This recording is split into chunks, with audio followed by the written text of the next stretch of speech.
और जैसे जब युद्ध होता है तो पूरा देश एक साथ उठ के खड़ा हो जाता है। आज केवल सरकार नहीं, सरकार के साथ समाज, हम, आप सबको मिलकर लड़ना पड़ेगा, तब इस संकट का मुकाबला कर पाएंगे। और इसलिए आज मैं आपसे प्रार्थना करने उपस्थित हुआ हूं। मेरे बहनों और भाइयों, इस संकट से निपटने के लिए आज पहली आवश्यकता है हम संक्रमण की चेन को तोड़ डालें। ये चेन ब्रेक करना आज अत्यंत आवश्यक हो गया है, क्योंकि अस्पताल भर रहे हैं, हम व्यवस्था बढ़ाने की कोशिश कर रहे हैं, लेकिन अगर संक्रमित मरीजों की संख्या इसी तरह बढ़ती रही तो हर व्यवस्थाएं छोटी पड़ती चली जाएगी। और इसलिए पहला हमारा संकल्प, हम संक्रमण की बढ़ती रफ्तार को रोकेंगे और इसका उपाय, हम घर में रहेंगे, अनावश्यक रूप से घर के बाहर नहीं निकलेंगे। 30 अप्रैल तक गांव में ग्रामवासी तय करें, शहर में मोहल्लेवासी तय करें, कॉलोनी में रहने वाले लोग अपनी कॉलोनी के लिए तय करें, एक बिल्डिंग में रहने वाले, फ्लैट्स में रहने वाले लोग वो बिल्डिंग तय करें कि 30 अप्रैल तक हमारे गांव से, हमारे मोहल्ले से, हमारी कॉलोनी से, हमारी बिल्डिंग से अनावश्यक रूप से कोई भी बाहर नहीं जाएगा। अगर हमें किसी सामान की आवश्यकता है, हम अपने प्रतिनिधि तय कर लें, 5 लोग तय कर लें कि वो जाएंगे, सामान लेके आएंगे और उसकी आपूर्ति आवश्यकता के अनुसार हर परिवार को कर देंगे। अगर हम 30 अप्रैल तक घरों में रुक गए और खुद हमने जनता कर्फ्यू लगा लिया, ये सरकारी कर्फ्यू नहीं होगा, ये लॉकडाउन नहीं होगा, ये हम अपने आप को बचाने के लिए, संक्रमण की रफ्तार को रोकने के लिए हम स्वयं तय करेंगे कि मैं घर में रहूंगा। मैं आपसे प्रार्थना करता हूं, गांव गांव से ये आवाज निकले, शहर के हर मोहल्ले से आवाज निकले, हम बिना काम के घर के बाहर नहीं जाएंगे। और घर के बाहर जाना पड़ा बहुत आवश्यक काम से, तो अपने चेहरे पर मास्क होगा, बिना मास्क लगाए कदापि नहीं जाएंगे। मेरे बहनों और भाइयों, मास्क कफन से छोटा है, यह आसानी से लगाया जा सकता है, और इसलिए मास्क लगाएं, सुरक्षित दूरी बनाएं, संक्रमण से बचने का हर उपाय अपनाएं। और अगर आपको सर्दी, जुकाम, बुखार, सिरदर्द, दस्त, खांसी जरा सी भी हो रही है तो कृपया करके लापरवाही बिल्कुल मत कीजिए। तत्काल सैंपल दीजिए, टेस्ट करवाइए। सरकारी व्यवस्था में टेस्ट निःशुल्क हो रहे हैं, टेस्ट करवाने में बिल्कुल देर मत कीजिए। और हां, एक बात और याद रखिए, टेस्ट करवाने के बाद अपने आप को अकेले में कर लीजिए, घर में अकेले रहिए, परिवार के लोगों से भी संपर्क मत रखिए, क्योंकि टेस्ट की रिपोर्ट आने तक अगर आप पॉजिटिव है और आप लगातार घूमते रहे तो पता नहीं कितने लोगों को कोरोना और ग्रसित कर लेगा। आपको भी बचना है तो दूसरे को भी तो बचाना है ना हमें, इसलिए अकेले में रहिए, ये मेरी प्रार्थना है। और अकेले में रहेंगे तो परिवार को भी बचा पाएंगे। क्या आप अपने परिवार से प्यार नहीं करते? और हां, जैसी रिपोर्ट आपकी आ जाए और रिपोर्ट पॉजिटिव आती है तो घर में होम आइसोलेट हो जाइए, होम आइसोलेशन में रहिए, मतलब घर में अलग कमरे में रहिए, परिवार के किसी सदस्य के संपर्क में मत आइए। अगर आप उसको प्यार करते हैं तो, और परिवार वाले भी कितना ही प्यार करें, अगर हमारे परिवार से कोई संक्रमित हो गया है तो हम उससे नहीं मिलेंगे ताकि हम संक्रमण से बचे रहें। उसको अलग से भोजन दिया जा सकता है। जैसे ही आप होम आइसोलेट होंगे, हम ये व्यवस्था कर रहे हैं कि घर में ही आपको एक दवाई का किट पहुंचा दिया जाएगा। उस दवाई के किट में सभी आवश्यक दवाइयां रहेगी। होम आइसोलेशन में रहने वाले मरीजों को मेडिकल सलाह देने हेतु ई संजीवनी कॉल सेंटर से जोड़ा जा रहा है।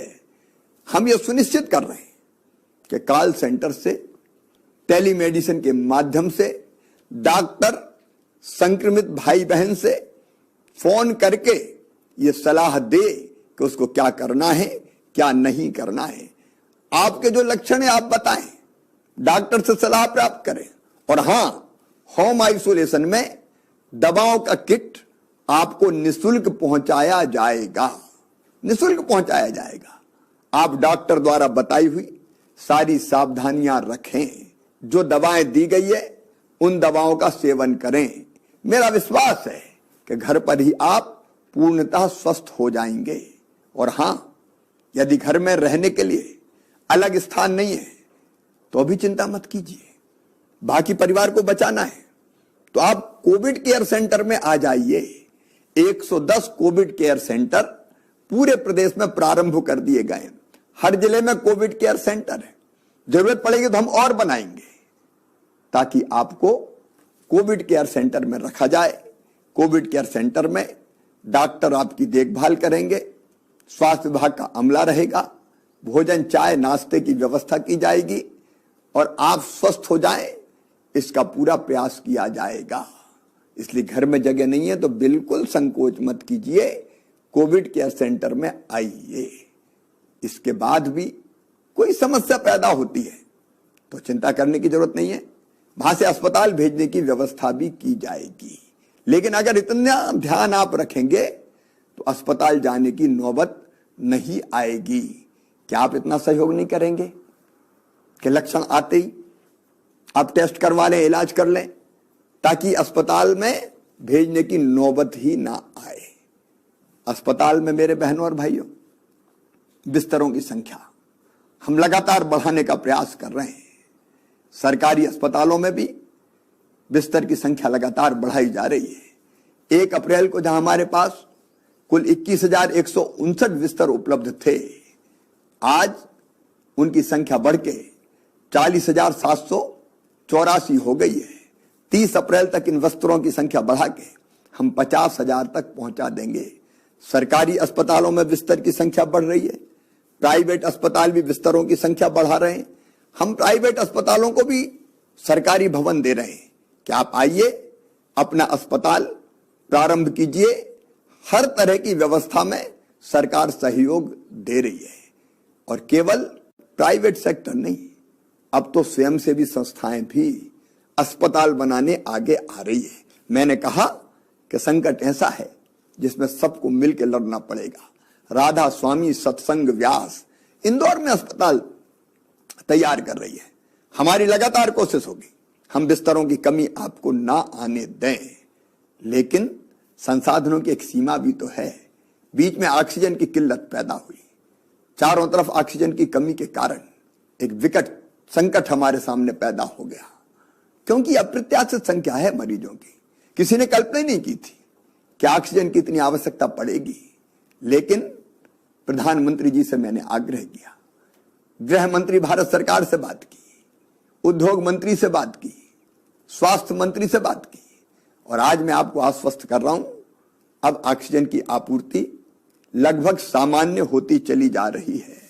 8 अप्रैल को ऑक्सीजन की आपूर्ति 130 मीट्रिक टन थी, जो 12 अप्रैल को बढ़ के 267 मीट्रिक टन हो गई। 17 अप्रैल को बढ़ के 390 मीट्रिक टन हो गई। और आगे बढ़ते हुए ऑक्सीजन की आवश्यकता को देखते हुए मैं प्रधानमंत्री जी को धन्यवाद देना चाहूंगा। 20 अप्रैल तक 445 मीट्रिक टन ऑक्सीजन हमें प्राप्त होगी, 25 अप्रैल तक 565 मीट्रिक टन और 30 अप्रैल तक 700 मीट्रिक टन ऑक्सीजन हमको प्राप्त होगी। हम ऑक्सीजन बनाने के संयंत्र लगाते चले जा रहे हैं। छोटे छोटे संयंत्र जो स्थानीय स्तर पर उत्पादन करे, उसकी कोशिश भी लगातार जारी है। ऑक्सीजन कंसंट्रेटर खरीद के हम एक पेशेंट को अगर सामान्य ऑक्सीजन की जरूरत है तो हम वो भी ऐसे पेशेंट्स को अस्पताल में प्रदान करेंगे ताकि उसकी आवश्यकता पूरी हो जाए। हर संभव प्रयास हम करेंगे। इसके साथ साथ एक और दिक्कत हमारे सामने आई और वो थी रेमडेसिविर इंजेक्शन की। मेरे बहनों और भाइयों, इंजेक्शन की मांग बढ़ती चली गई। मध्य प्रदेश में इंजेक्शन बनता नहीं है, उत्पादित नहीं होता, हमको बाहर से मंगाना पड़ता है। पूरे देश में इंजेक्शन की कमी के कारण चारों तरफ चिंता व्याप्त हो गई। हमने लगातार कोशिश की कि कैसे हम इस इंजेक्शन की आपूर्ति को सुचारू कर पाए। मैं लगातार बात कर रहा हूं, भारत सरकार से बात कर रहा हूं, स्वास्थ्य मंत्री से बात कर रहा हूं, प्राइवेट कंपनियों से बात कर रहा हूं, और बात करके हम आपूर्ति लगातार करते चले जा रहे हैं। हाँ, जितनी आवश्यकता है उससे अभी जो आपूर्ति है वो कम है, लेकिन हमारे प्रयासों में कोई कमी नहीं है। हमने प्राइवेट स्टॉकिस्ट को भी ये इंजेक्शन मिल जाए उसके लिए भी ऑर्डर दिलवाए हैं, ऑर्डर दिए हैं। सरकारी सेक्टर में भी हमारे पास इंजेक्शन आ जाए इसलिए प्राइवेट कंपनियों को ऑर्डर दिए हैं। अलग अलग दिन लगातार इंजेक्शन आ रहे हैं। भरपूर कोशिश हमारी रहेगी कि इन इंजेक्शन की भी कमी ना रहे, बाकी दवाइयों की कोई कमी ना हो। इसके प्रयास हम निरंतर कर रहे हैं, लगातार कर रहे हैं। लेकिन मेरे बहनों और भाइयों, मैं फिर कहना चाहता हूं, इस संकट से निपटने के लिए हम सबको एकजुट होना पड़ेगा। हम परिश्रम की पराकाष्ठा करेंगे, प्रयत्नों की परिसीमा करेंगे, कसर कोई नहीं छोड़ेंगे। लेकिन मैं सबसे अपील करता हूं, सभी राजनीतिक दलों के नेताओं से अपील करता हूं, मतभेद के और कई विषय हो सकते हैं, लेकिन संकट की घड़ी में मिलकर एक हो जाएं। धार्मिक संस्थाएं, सामाजिक संगठन, स्वयंसेवी संस्थाएं सब मिलकर आगे बढ़े, आगे आए। मुझे खुशी है कि कोरोना वॉलंटियर्स निकल के सामने आए हैं, जिनने अपने आप को रजिस्टर करवाया है कि हम इस संकट की घड़ी में प्रशासन और सरकार के साथ खड़े रहेंगे। और वो कोरोना वॉलंटियर बहुत अच्छा काम कर रहे हैं। अगर आपको भी सेवा के काम में सरकार और प्रशासन के साथ जुड़ना है तो आप 181 पर कोरोना वॉलंटियर के रूप में रजिस्टर हो सकते हैं। आपको हेल्प डेस्क पर काम दिया जा सकता है, जागरूकता पैदा करने के लिए काम दिया जा सकता है, मोहल्लों में जनता की सेवा करने का काम दिया जा सकता है। हम में से हर एक को किसी न किसी भूमिका का निर्वाह निश्चित तौर पर करना है। मुझे पूरा विश्वास है कि संकट बड़ा है, संकट गहरा है, लेकिन हमारा हौसला उससे भी बड़ा है। हम कोई कसर नहीं छोड़ेंगे और मुझे पूरा विश्वास है कि संकट आया है, लेकिन मिलके एकजुट होके अगर हम लड़ेंगे तो इस संकट को हम पराजित करेंगे। इस संकट के दौरान हमारी कोशिश ये रही है कि गरीब की रोजी रोटी चलती रहे, उसके सामने रोजगार का संकट यथासंभव पैदा ना हो, और अगर वो पैदा भी होगा तो चिंता ना करे, सरकार कोई ना कोई व्यवस्था जरूर करेगी, जिसके बारे में मैं फिर अलग से चर्चा करूंगा। आज मैं फिर एक बार अपने सभी बहनों और भाइयों से प्रार्थना करता हूं कि संकट की घड़ी में हम सब आगे आए, संक्रमण की चैन तोड़ें, खुद जनता कर्फ्यू लगाएं, और संक्रमित अगर हो जाते हैं तो तुरंत इलाज शुरू करें ताकि अस्पताल जाने की नौबत ही ना आए। मुझे विश्वास है कि हम सबके प्रयासों से ये रैन अंधेरी बीतेगी, उषा जय मुकुट चढ़ाएगी, पतवार चलाते जाएंगे, मंजिल आएगी आएगी। संक्रमण का अंधेरा हम आशा और विश्वास के प्रकाश से दूर करेंगे। मैं मीडिया के मित्रों से भी निवेदन करता हूं, सकारात्मकता का माहौल बनाएं। हम जानते हैं कि जहां एक तरफ संक्रमित भाई और बहन आ रहे हैं, अगर 3-4 दिनों से लगातार 11 से लेकर 12,000 के बीच में पॉजिटिव केसेस सामने आ रहे हैं तो 6-7 हजार रोज स्वस्थ होकर घर भी जा रहे हैं। और इसलिए आशा और विश्वास का सवेरा निश्चित तौर पर आएगा। मैं भगवान से भी प्रार्थना करता हूं, असदोमा सदगमय, तमसोमा ज्योतिर्गमय, मृत्योर्मा अमृतम गमय। हमें असत से सत की ओर, अंधकार से प्रकाश की ओर और मृत्यु से अमृत की ओर ले चलो। मुझे पूरा विश्वास है कोरोना